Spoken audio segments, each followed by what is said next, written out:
As the soul traverses the physical and metaphysical plane, one of the biggest challenges is what is right relationship for our Atman, our true selves, and with the material world around us.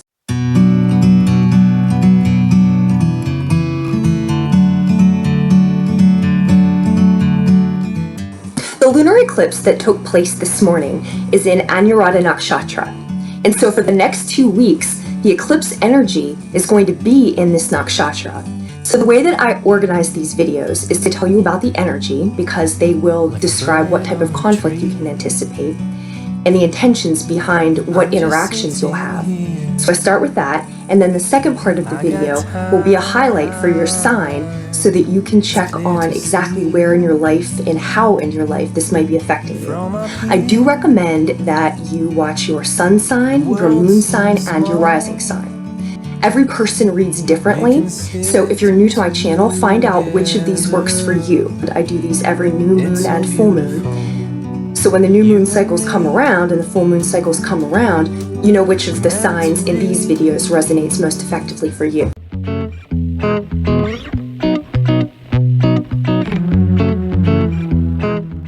So Anuradha is the nakshatra of dedication and devotion. It is symbolized by an archway, as in the goal, the thing that you're moving toward. The purpose behind Anuradha is dharma, which is right, what is right. And so Anuradha really looks at right relationship. And it's this period in the soul growth where you're becoming more material. And as you become more material, you start to lose your connection with the divine. And so what Anuradha is doing is it's looking at how are we tending to our inherent worth? How are we seeing to that? And specifically, how we are seeing to that through our relationships. So we're looking at several aspects of right relationship.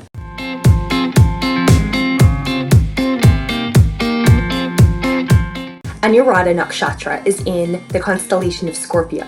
And one of the elements of Scorpio is deception. We're looking at what is your relationship with deception, or also what is hidden. So to illustrate, here are 2 Anuradha natives. The first is an actor who plays in 2 major productions. One of them is Game of Thrones, in which he plays a person who is completely immersed in espionage. So he deals in secrets, and then in Downton Abbey, he's a newspaper man, and the same thing, he deals in secrets. So on a low end of Scorpio, it's a person who deals in worldly secrets. On the high end of Scorpio, another Anuradha ascendant is C.C. Zane, who was the person selected to write out the Brotherhood of Light, ancient hermetics, into student format so that people could access hidden knowledge, occult knowledge. So you see, what is hidden? Is it the secrets of the world that are used to manipulate people and gain power, or are they the secrets of occultism and spirituality to help people assist in humanity?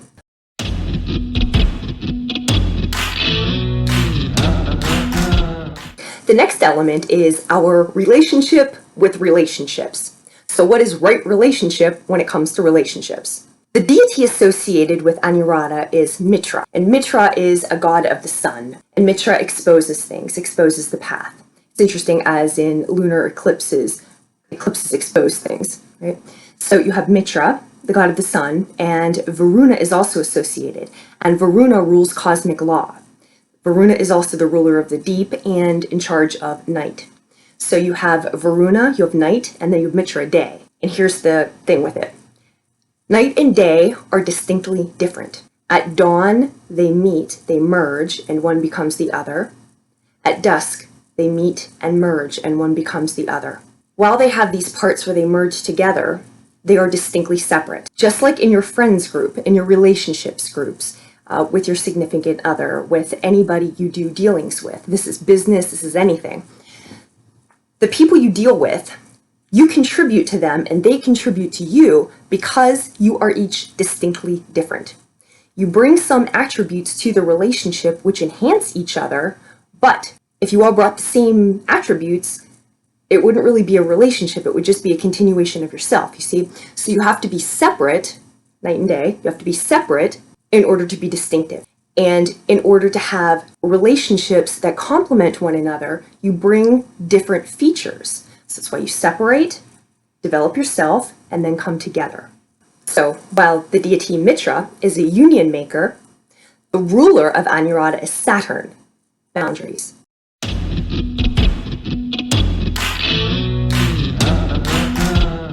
Another item with Anuradha is right relationship with our experiences. Associated with Anuradha is the lotus flower. And the lotus flower is something that has its roots in the mud and then has a long root, and at the top of the water has a beautiful flower that's seen. Now, if you're looking, you only see the beautiful flower, but the beautiful flower is the result of a lot of work and roots in the mud. The enactment of Saturn. With us as humans moving toward divinity, we need to have our roots in the mud. We need to have our roots in humility, based in humility. And why is that? Well, did you ever grow from an experience that was not difficult? Did you ever have everything going well for you, and then at the end of it, you said, my God, I really am a new person because of that? Not necessarily. It doesn't really work like that. It's the humility, it's the circumstances, the life experience that cause us to be humble, that cause us to feel humility, that enable us to develop the spiritual fortitude to ascend.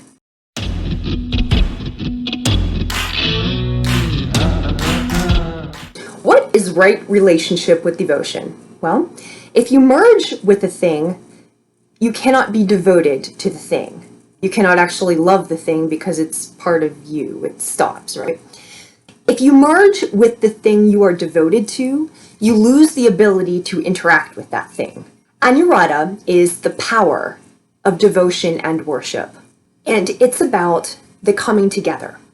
You know, when you have an amazing meditation, or if you work with intuitive gifts, but these different ways that we contact the divine, these different ways that we contact parts of ourselves that aren't worldly parts of ourselves. That's a particular feeling that unless you've done it, you don't know what it's about. So you can't describe it to somebody because they don't know what it's about if they haven't done it.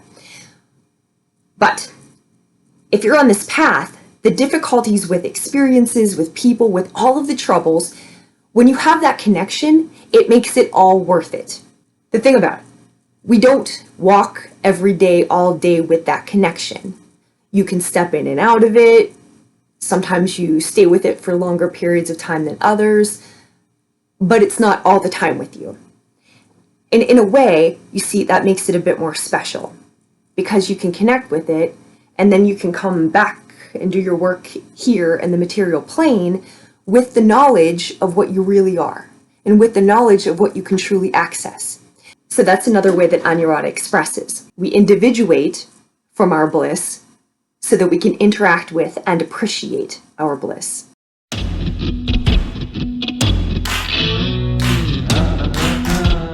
So the lessons of Anuradha are about aspiring toward our inherent worth and doing that through relationship and being devoted to something without losing ourselves in something. And another element of Anuradha is the idea of changing forms. As a soul, we come to the earth and we take a body, we incarnate, because through this incarnation, we have experiences, we have relationships, but we live so that we can grow and learn and evolve. And in the process of that, we have to shake off what our form was when it no longer serves our growth. So we take on a new form. Sometimes that comes in the form of physically a new appearance. Sometimes that comes in a new profession. Sometimes that comes in the form of different personality.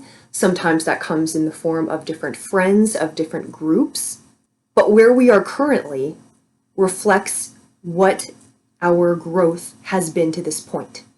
And so when you take on a new form, it may be that you are entering a new phase of life.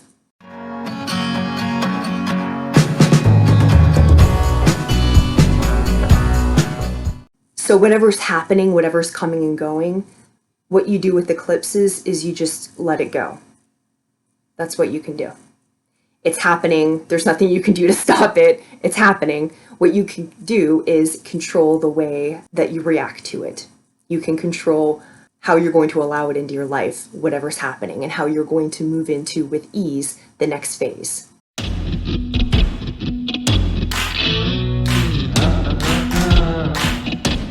Geminis.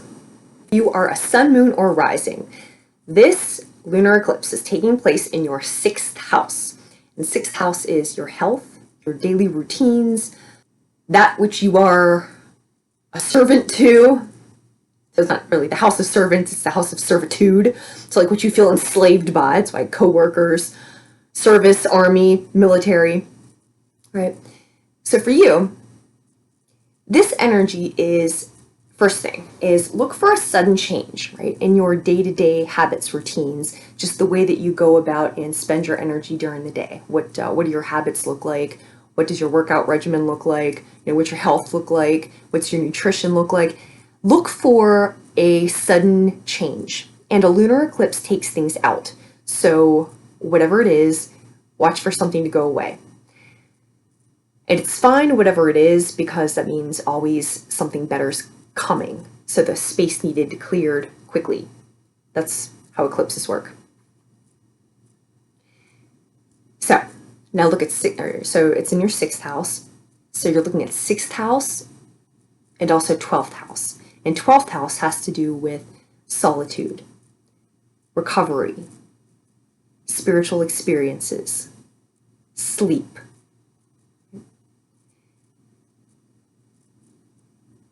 What the energy is asking you about is, do you have right relationship with these areas about your everyday, mundane work in the world, and also with your spiritual life, with your ability to rest, the balance of those.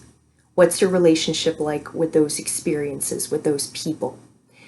And is it right relationship?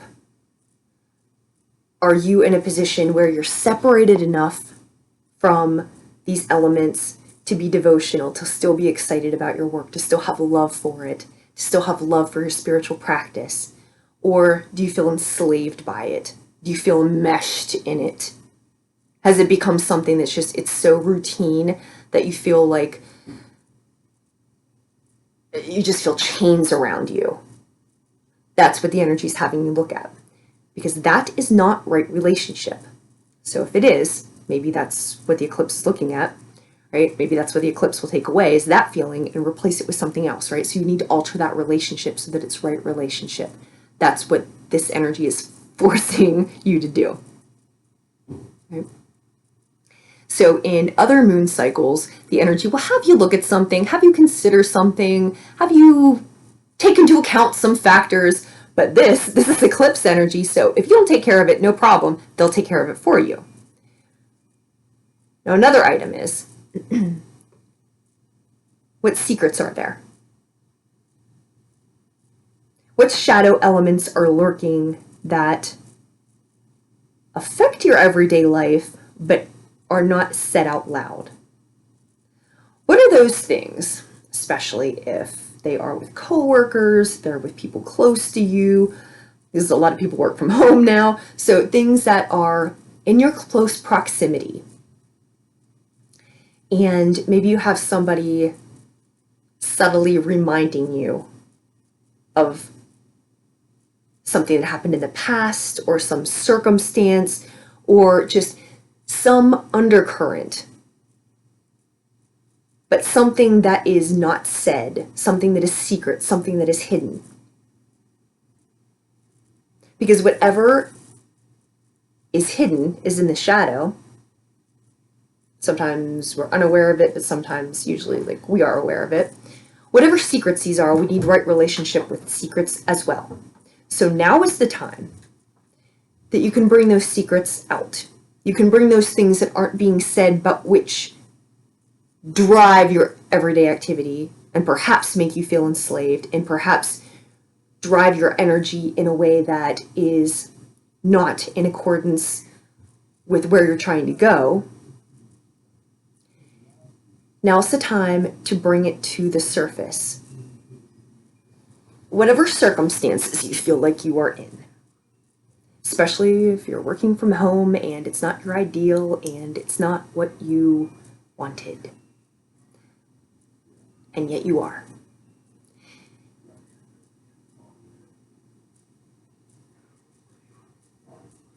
Home life, like homework, work, like domestic work, and work life, they become enmeshed. And there are many stories of women all over the planet who are a slave to their work. And the two are so together that you no longer have right relationship with your profession, your actual work, your colleagues, and right relationship with your family, because everything's all together and all you are is a slave who just serves these things. Now, no mother's ever going to say that. Don't, my words, not other mothers' words. I don't have children, so. But you don't actually get to enjoy your life. You just become a slave. So that's the feeling. That's what this is about. So this energy is going to knock something loose for you to alleviate that, to throw some type of wrench into it where there's going to be space created and you will be able to create a different situation, a different structure, a different scenario where right relationship can occur.